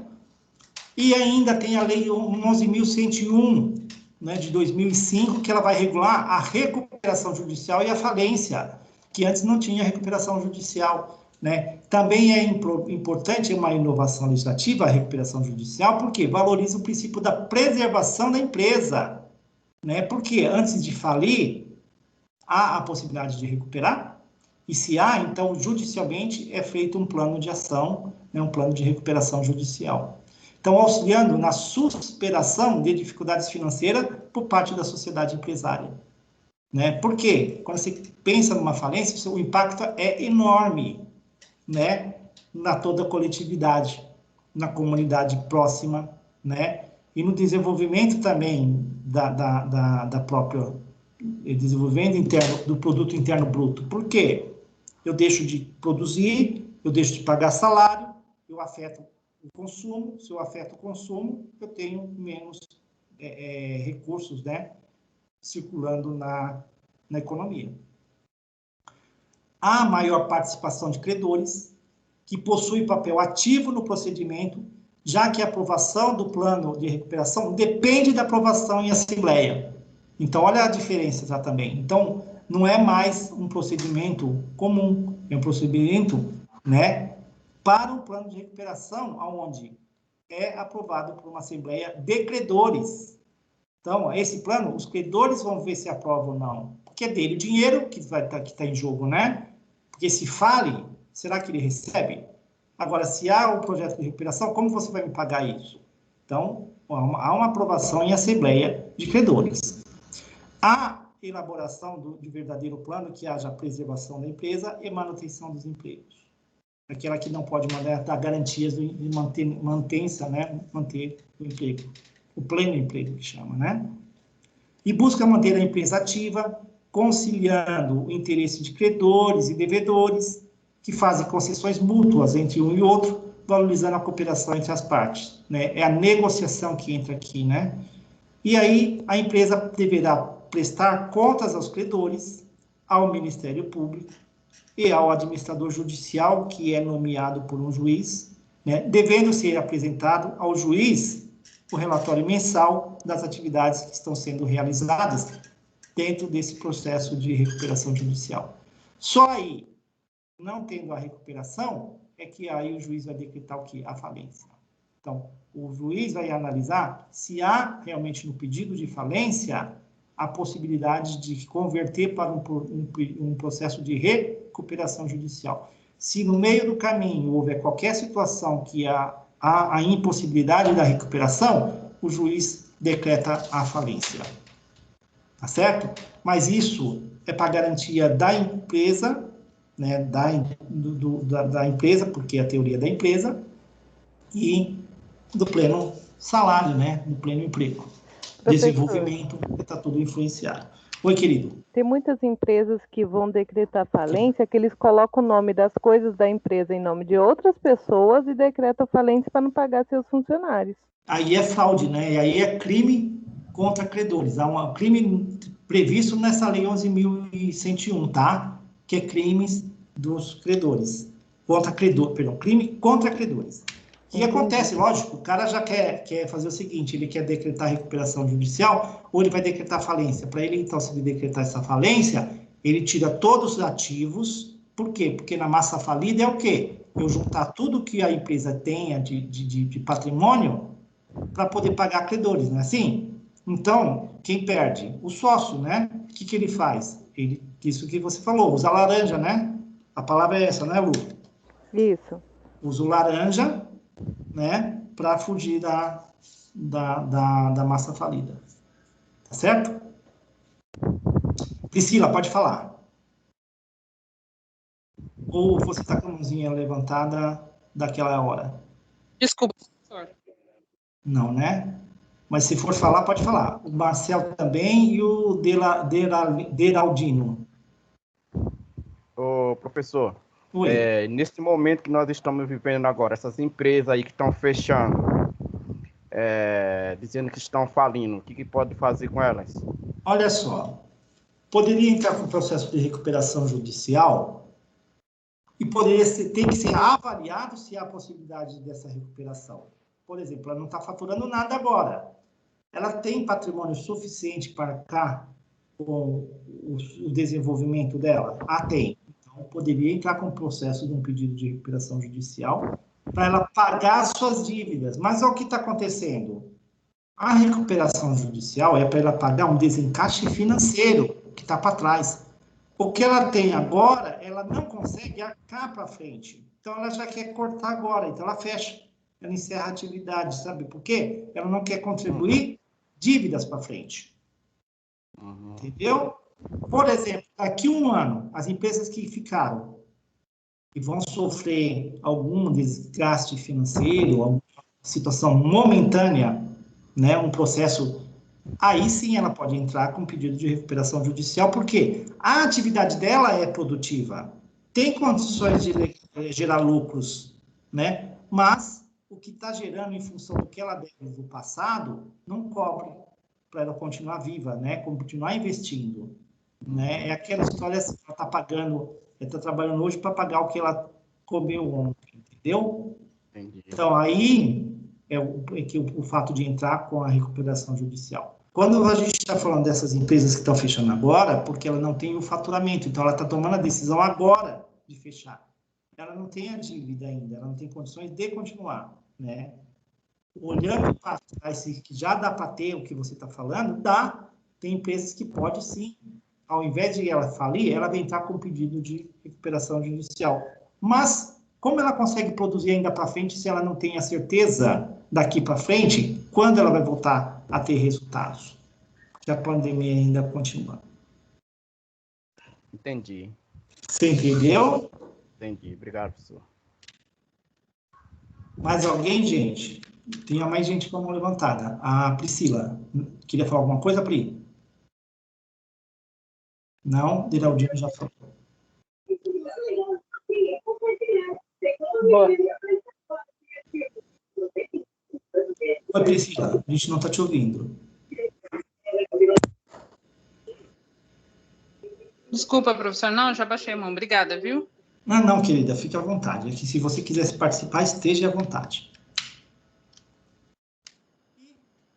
Até breve. A gente falou tudo aqui, certo? Ou não? Não falamos, não. Falamos? Não. Para. Não, falamos sim. Cheguei aqui, sim. É o administrador judicial, apresentado ao juiz, ele vai decretar, no caso, a recuperação judicial ou a falência. Porque o administrador vai ficar apresentando para ele as contas, né? E o desenvolvimento desta recuperação judicial. Aquilo que falou a Luciene. O administrador judicial percebeu-se que houve fraude, desvio do patrimônio, porque é afastado, viu, Luciene? Os sócios, ele é afastado da gerência, da direção da empresa. Ele não assume mais nada. É o administrador judicial que cuida. Tá? Tá bom. Era isso que a gente tinha. Professor, uma dúvida. Pode perguntar. Gosto de quando tem dúvidas. Quando a empresa está em recuperação judicial e os sócios não têm bens, não têm os patrimônios, como que ficam os funcionários numa empresa de recuperação? Vai ter que fazer assim, ó. O que tiver de patrimônio, existe o que existe? O direito de preferência, né? Na ordem da falência, da massa valida. Tudo que tiver da empresa for vendido, for arrestado, estoque, credores que deve... Ela também é credora de alguém. Ela é devedora maior, mas alguém deve para ela. O administrador judicial vai fazer isso, fazer levantamentos e cobrar desses também. Todos esse recurso vai ser juntado para pagar. Aí você vai falar assim para mim, pagar quanto, né? Então, existe uma ordem. Por exemplo, pagar funcionário é até 150 salários mínimos. Passou disso, ele não recebe, ele vai para o quirografário. O que é o quirografário? Lá na ordem, é um dos últimos que recebe. Tá? Ele recebe até 150 salários mínimos. Aí, assim, e se não der para todos? Não vai dar para todos. E se não tiver nada? O funcionário fica sem receber. Tá? Entendi. Então, na verdade, assim, vai receber quem tem um valor menor, na verdade, né? Não, todos receberão proporcionalmente. Entendi. Entendeu? Uhum. Tá bom, então. Proporcionalmente. Obrigada. É o que a Lucilene falou. Se tiver o cara frustrando, né, a recuperação ou a falência, quer dizer o quê? Ele transferiu patrimônio, né, dele e patrimônio da empresa para terceiros, para o laranja. Se pega-se isso, ele vai responder pelo crime e é desfeito o negócio, tá? Aquele que comprou com fraude, perde o negócio. Tá certo? Eu entendi. Eu questionei porque, assim, meu pai trabalha numa empresa atualmente que está em recuperação judicial. Só que, assim, porém, o ano passado, que por causa da pandemia, mandaram ele embora, né? Só que ele não recebeu nada. E falaram que se ele quisesse rever alguma coisa, teria que ser com processo, né? Mas já está mais de um ano que a empresa está com um processo judicial. Mas ele entrou quando? Ele não pode deixar passar de 2 anos. Ele entrou com processo, assim que eles mandaram embora, uma semana depois ele já entrou com processo. Só que assim, até agora não saiu nada, né?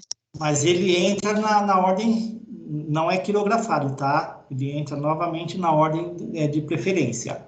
Mas assim que o juiz julgar o processo, é que ele entra para receber. Enquanto não tem uma decisão judicial, a empresa não vai pagar aquilo. Entendi. Tá? Na verdade, assim, a empresa tem que se resolver, na verdade, né, judicialmente, para ele conseguir receber o valor. Na realidade, como ele entrou na justiça, tem que esperar a ação judicial do trabalho julgar o caso dele. Entendi. Entendeu? A hora que tiver a sentença, aí vai ser a execução. Aí entra na ação, nessa ordem de recebimento. Obrigada, professor. Os funcionários da Avianca, professor, o Nacional, não receberam nada. Mas já foi julgado?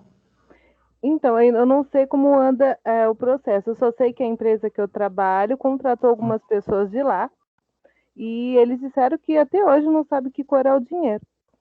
Pois é, mas aí precisa ver se eles entraram com uma ação, né, contra a Avianca, tá? E se essa ação já foi julgada, já foi dada uma sentença para juntar no processo, né? Que aí tem, pela ordem da ordem de preferência, né? Tem a ordem as ações judiciais contam também para recebimento, tá? Oi, Bruno. Ô, professor, e se você ganha o processo da empresa, ela muda de local e troca de nome? Mas aí é que tá. Tem que provar que essa empresa mudou de nome. O advogado consegue buscar isso. Entrar com processo contra aquela empresa. Tá? Sim. Tipo, eu tenho um processo aí também rodando aí, mais ou menos parecido com isso. Mas foi roubaram minha moto, a seguradora não pagou, entrei com processo. Ó, se for uma empresa nova, olha como que é as coisas. É uma fusão, né? 2 empresas se juntam para dar a vida de uma a outra, tudo isso. Então, quem assume, vendeu para uma outra empresa, e o outro mudou o nome dela também. Mas todos os passivos não assume só ativo, assume o passivo também das empresas. Então, ela passa a responder pelas ações judiciais que o anterior tinha. Aí, o que eu fiz, professor? Eu peguei um boleto dessa nova empresa, que está o nome da nova empresa, e mandei para o meu advogado. Falei, ó, essa empresa aqui é a mesma, porque quando você liga para a empresa, é a outra empresa que atende. Mas então, ele pode ter mudado, mas ele vendeu, por exemplo, a empresa para outro e ele troca o nome. Tá? Mas ele assume o passivo. Quem comprou, assume o passivo também. Então, ele responde perante a justiça por todos os débitos anteriores que ele assumiu. Ah, entendi. Mas eu acho que isso aí é uma empresa que faz estelionato. Só pode. É muita gente, professor, processando a mesma empresa. Entendi. Caramba. Se você puxar, às vezes, é que hoje tem aquele negócio esqueci como que chama, que não pode ficar declarando, mas se você entrar em algum site, se você descobre, é muita reclamação. No Reclame Aqui dá para saber. Dá, né? Dá. É muita. Agora eles trocaram de nome, não sei como que tá, né? Mas eu descobri que um colega meu fez na mesma empresa, que antes era GS Segue, agora é Doutor Localiza. Doutor Localiza chama agora? Doutor Localiza. Aí eu falei com um colega meu, ele falou assim, eu tô na Doutor Localiza. Eu falei, sai fora que a GS Segue. É a mesma. Processando e tem muita gente processando a mesma. Então, isso acontece mesmo. Eles trocam o nome para fugir, inclusive, Que isso acaba com o nome empresarial, né? Então ele troca, ele foge daí. Entendeu?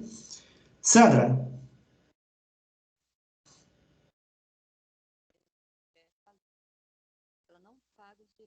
Sandra, tá baixinho demais, a gente não tá te ouvindo, não.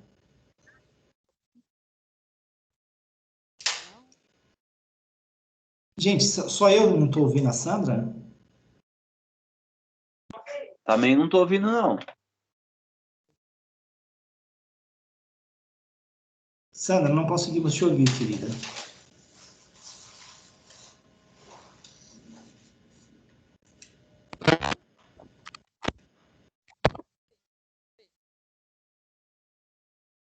Ixi.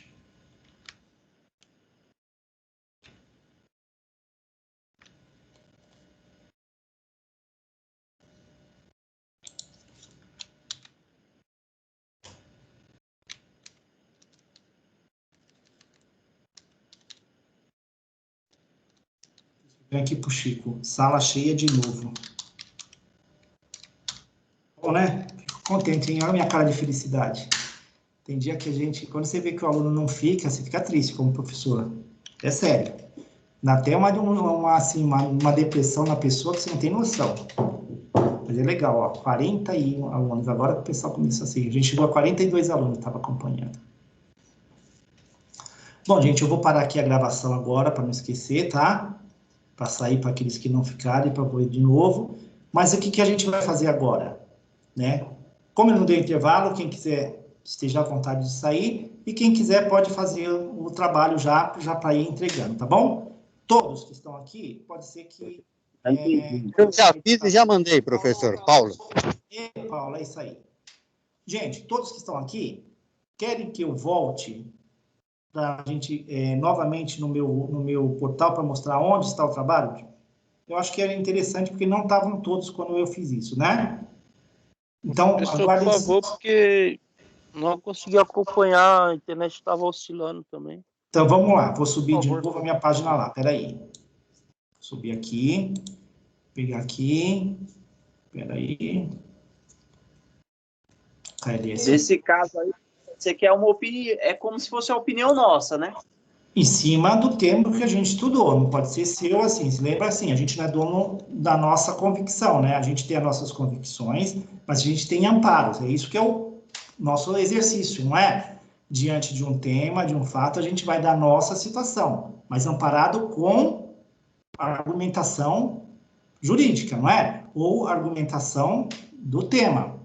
Você não pode ser sua, assim, eu quero isso, eu acho. Nós não somos donos da verdade, não é isso? Por isso que a gente tem que ter justificativa e motivação pelo aquele pensamento que a gente está trazendo. Entendeu? Então, aí a gente está dando um texto como base, o do Aristóteles. Bom, gente, deixa eu voltar aqui só para todo mundo ver. O primeiro lugar onde você vai encontrar o seu trabalho vai estar aqui, ó. Vamos voltar lá. Aqui é o nosso... não, foi só ir aqui para administrar, é mais fácil. Bom, tá aqui as minhas aulas, certo? Ok. Eu vou na minha parte, na minha sala lá, na minha disciplina de fundamentos, que é o que vocês têm aí. Aonde é que está a nossa atividade? Não está na unidade 1, está na unidade 2, no encontro 4. Aí você vai clicar no encontro 4, na pós-aula vai estar nosso trabalho. Se você for clicar nele, está aqui. Ele vai abrir para você um link, que é do Forms, que a gente chama Forms Office. Quando você abrir, ele vai abrir aqui o nosso trabalho. É só você colocar seu nome, seu série, seu curso, e responder essas duas questões aqui. Escrever aqui dentro, ó, as duas questões. Essas duas questões, é óbvio que você vai estar amparado no que a gente viu, que a gente leu, que a gente estudou, mas em cima desse pensamento de Aristóteles, né? E aí, ó, então, para você, podemos fazer a nossa sociedade mais justa? Pensando da forma que colocou aqui o Aristóteles, né? O contrário de um indivíduo justo é um indivíduo egoísta, pois ele reivindica direitos para si e apenas para si, sem considerar o outro. Então, ele vive que sociedade? Se a sociedade diz que é para considerar o outro. Então, assim, há que se pensar a justiça na relação com igualdade entre as pessoas. E aí, o direito tem algum papel nessa justiça ou nessa injustiça? É responder essas duas questõezinhas aí e tá feito o trabalho. Enviar, tá feito. Tá bom? Digitou só aqui, envia, eu recebo ele aqui. Tá certo? Aí, eu falei ainda para o pessoal que, deixa eu voltar aqui, também para ter mais segurança, e aí eu fiz uma coisinha errada, mas eu já mostro para vocês. Aqui, ó. Eu vou lá na minha caixa de entrada, e vocês também têm sua caixa de entrada, que é as minhas mensagens, né? E eu mandei para vocês a mensagem. E tá aqui, ó, nos enviados. Tá? Aí tá aqui, ó, o que eu mandei. Eu tinha mandado 2. Um primeiro, se você clicar nele, vai cair um negócio de licitação, que não tem nada a ver, até o próprio texto lá em cima, você vai ver que está escrito lá, que é para o curso, a disciplina de gestão de contratos, terceirização e licitação, não falamos nada disso. Mas aqui eu fiz a besteira de pegar o link da disciplina que eu estou para o outro curso lá de administração, e coloquei para vocês. Eu me redimi e abri um novo e-mail e coloquei ele aqui, ó. Aí se você abrir ele aqui, ele vai estar aqui e eu já peço para atenção, link correto para responder a atividade, porque o outro estava errado. Aí você vai clicar aqui, ó, direto, ele abre lá para você de novo. Tá certo? Nesses 2 momentos você pode ter acesso ao seu link. E o terceiro, vou copiar ele agora e vou pedir para o professor Francisco mandar no grupo de vocês, para aqueles nossos 2 colegas, o Matheus e o... esqueço o nome do meu querido lá, o Calilpe, né? Calilpe. Não estou lendo não, viu, Calilpe? Estou lembrando. E o Calilpe, para eles poderem fazer o trabalho. Tá bom? Professor, obrigado. Boa noite, pessoal. Falou, Calilpe. Boa noite. Boa noite, professor. Boa noite, professor. Muito obrigada. Boa noite, professor. Boa noite, meus queridos. Valeu, professor. Um abraço aí, boa noite. Boa noite, professor. Boa noite, professor. Muito Valeu. boa aula. Boa noite, oi, professor. Boa noite, obrigada. Boa noite, Valeu, professor. até a próxima. Espera aí, Gustavo, a gente já fala. Boa noite.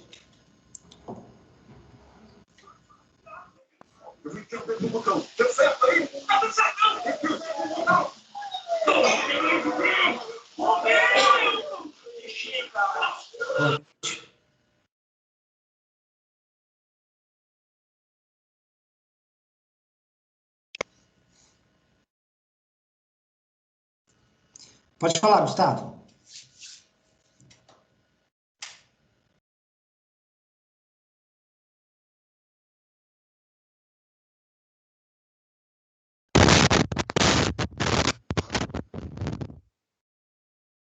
Oi, Gustavo, não te ouvi não, querido. Pode falar de novo?